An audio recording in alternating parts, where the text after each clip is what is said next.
I never thought I'd be that guy posting here, but after everything that happened, I need to get this off my chest. Looking back, the red flags were all there. I just didn't want to see them. Love really can make you blind, or in my case, straight up stupid.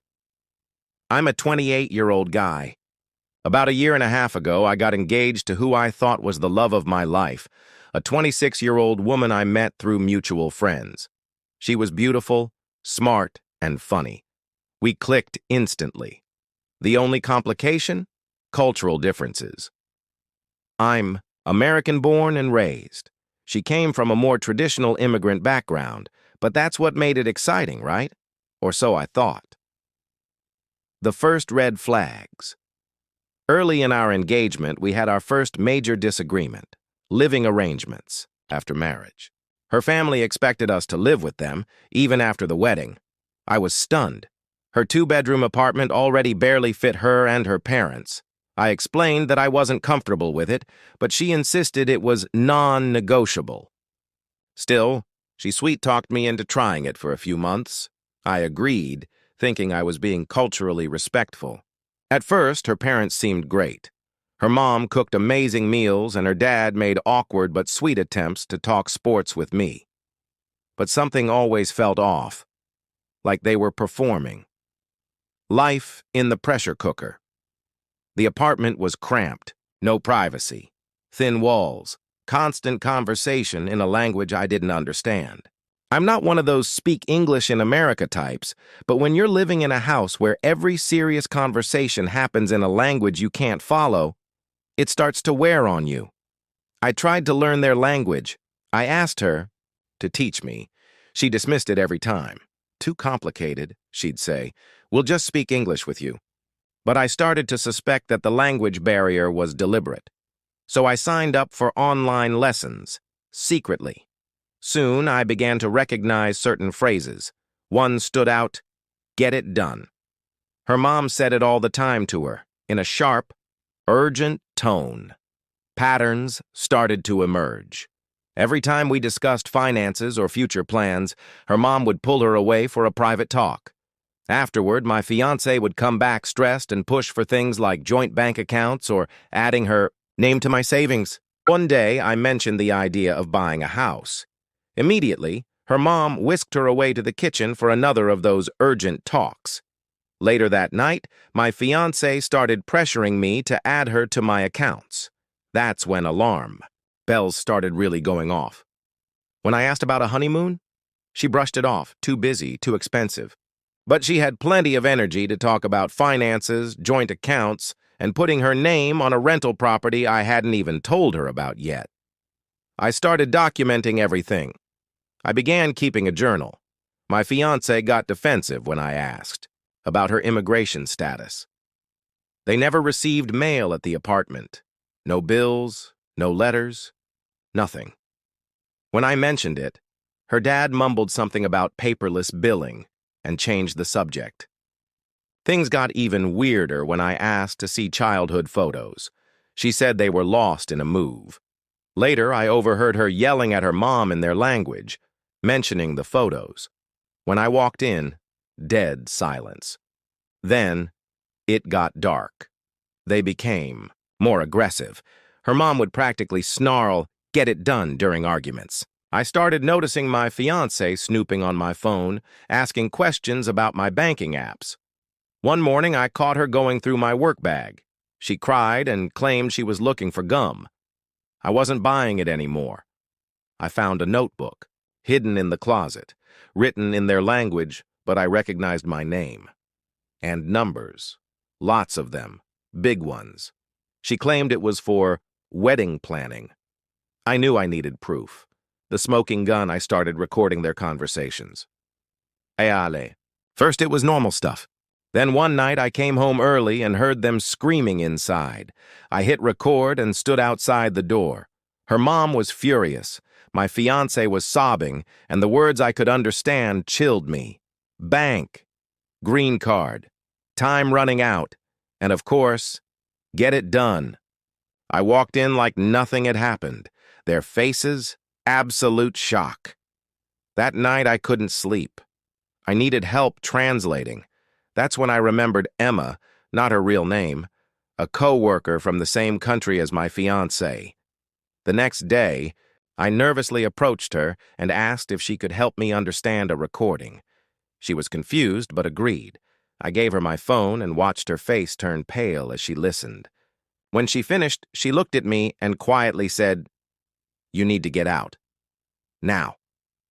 At 13:40, I said something strange. "Do you speak their language?" Emma's eyes lit up and she nodded. I told her I needed help translating something. I gave her no context, just asked if she'd listened to a recording. We went to an empty conference room. My hands were shaking so badly I could barely press play. As the audio played, Emma's expression shifted from curiosity to concern, then horror. Halfway through, she grabbed my arm. "Stop the recording," she said, pale. "Who are these people?" I told her it was my fiancé and her mother. She looked like she might throw up. "You need to get out today and call the police." I laughed nervously, thought she was exaggerating. She wasn't. "They're planning something really bad," Emma said. Then she translated the entire conversation. It was worse than I could have imagined. The green card? That was just the tip of the iceberg. They had a notebook detailing all my assets. They were planning to drain my accounts as soon as they had access. The phrase the mother kept yelling, she wanted my fiancé's name on my accounts before I caught on to her immigration status. Turns out, my fiancé wasn't just hiding her visa situation. She had a whole history of scams. They'd done this before. Emma translated line by line. Here's the chilling part of the conversation between my fiancé and her mother. Fiancé: "I can't rush him about the joint account. He's already suspicious." Mother: "Your visa expires in 3 months. You want to go back after all the work we did finding him?" Fiancé: "He's not like the others. He checks his accounts daily. He works in tech. He's not stupid." Mother: "Then try harder. We chose him for a reason. Have you seen his house, the rental property? We spent 6 months tracking his finances." 6 months? They'd been watching me before we met. That random coffee shop where we had our first date? They knew I went there every Tuesday and Thursday. Emma's hands shook translating the next part. Mother: "Your sister did it in 4 months. Why is this taking so long?" Fiancé: "Because her guy was an idiot. This one has everything locked down. I can't even get his phone password." Mother: "Then find it. Drug his drink if you have to." Emma stopped and asked if I wanted to keep going. I nodded. Fiancé: "What if he finds out about the others? About Detroit?" Mother: "He won't. That idiot never pressed charges. Too embarrassed, just like the others." Detroit. There were others. Emma explained they talked about at least 3 prior targets. That's their word, targets. Then came the gut punch. Mother: "Why are you hesitating?" Fiancé: "Why do you think I agreed to marry him? Have you seen his house? He doesn't know I don't have a green card. I'll have to convince him. He's loaded. We just need to be patient." Loaded? I'm a software developer with some savings and a rental property I scraped to afford. But to them, I was a jackpot. This wasn't just a green card scam. It was an organized family business. Their pattern: find single, financially stable men, accidentally meet, get engaged fast, push for joint accounts, rush the wedding, drain the assets, disappear. I couldn't go back to work. I was shaking and vomiting. Emma, bless her, told our boss I had food poisoning and helped me get out. I called my dad. Me: "I need help. Right now." Dad: "What's wrong?" Me: "The engagement. It's fake. They're scamming me." Dad: Silence. "I'm on my way. Don't go home." He picked me up with my mom and uncle, who's a cop. I played the recording. Emma emailed a rough transcript. My mom cried. My dad looked murderous. My uncle went into full detective mode. We needed to retrieve my things, but carefully. My fiancé's mom was usually home, but we couldn't wait. My uncle was worried they'd destroy evidence. We went when we thought the apartment would be empty. My fiancé's father was there instead. He tried to block us. Uncle, flashing badge. "Sir, I suggest you step aside." We grabbed all my documents, thankfully in a locked box, electronics, clothes, everything I could. My dad documented it all in case they accused me of theft. Then the call came. My fiancé's sister, the one from Detroit, on speaker. "Did he find the papers? Make sure he doesn't find the papers." I almost tore the place apart looking for them. My uncle reminded me we had enough. As we left, the father pleaded, "We can work this out. She loves you." My dad, normally calm, turned around. "The only future you should worry about is explaining this to federal authorities." We filed a police report that night. My mom canceled every wedding vendor. Thank God we hadn't paid deposits. My dad's lawyer, an absolute pit bull. She'd handled a case just like this 2 years ago. Same M.O., different sister, small world. The first few weeks were brutal. My ex and her family tried everything. Showing up at my parents' house, calling from different numbers, even sending a priest. Not our religion, by the way. They didn't know about the recording. They thought I just got cold feet. Then, the real investigation began. That guy in Detroit? They found him. There were others, too. A doctor in Michigan, 2018. An engineer in Texas, 2019.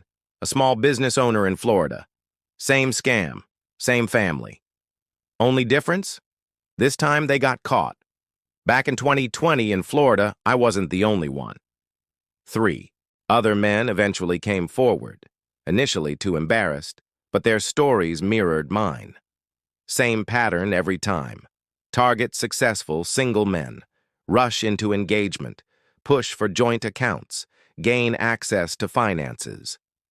Disappear once the money's secured, or they get caught. But what investigators uncovered shocked even them. During a search warrant, they found a notebook, the family's entire playbook. Not just notes on me, but detailed dossiers on multiple targets, net worth estimates, daily routines, gym schedules, grocery stores, even my credit score and dating app preferences. They had scripts for different situations. What to say if asked about green cards, who to contact for fake documents, rankings of men based on wealth.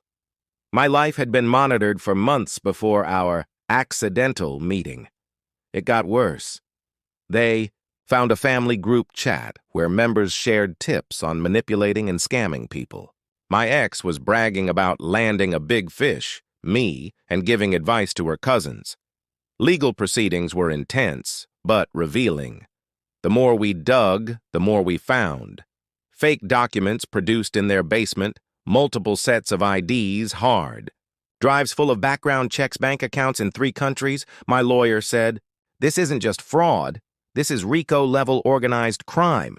Turns out my ex hadn't grown up in the U.S. as she claimed. She'd been using multiple identities and visas. The real kicker? They had an actual training manual. How to pick recently divorced men, build trust, push for quick engagement, access finances, and vanish. At first she played innocent, claimed she was in love, forced by her family. Then she tried to act like a victim too. But once the prosecutor played the recording, proof I had, her expression changed completely. She tried to cut a deal. The outcome: ex-fiancé, 3 years in federal prison followed by deportation. Her parents, deported immediately, expired visitor visas. Her siblings, various charges, mostly document fraud, thanks to catching it before the wedding and never opening. A joint account, my finances remained intact. I lost time and trust, but I'm rebuilding. Emma, my coworker who translated the recording, is now one of my closest friends. She feels guilty for ruining my engagement, but I tell her every time. She saved my life. My parents have been amazing. Dad still apologizes for not catching on sooner. I remind him, they fooled everyone. Life's good now. Got a promotion. Started learning a new language, adopted a dog. Best decision ever. Moved into a new place. Lessons learned. Trust your gut. Don't ignore red flags. Keep finances separate. Learn your partner's language. It's okay to take things slow. I'm finally at peace and moving forward.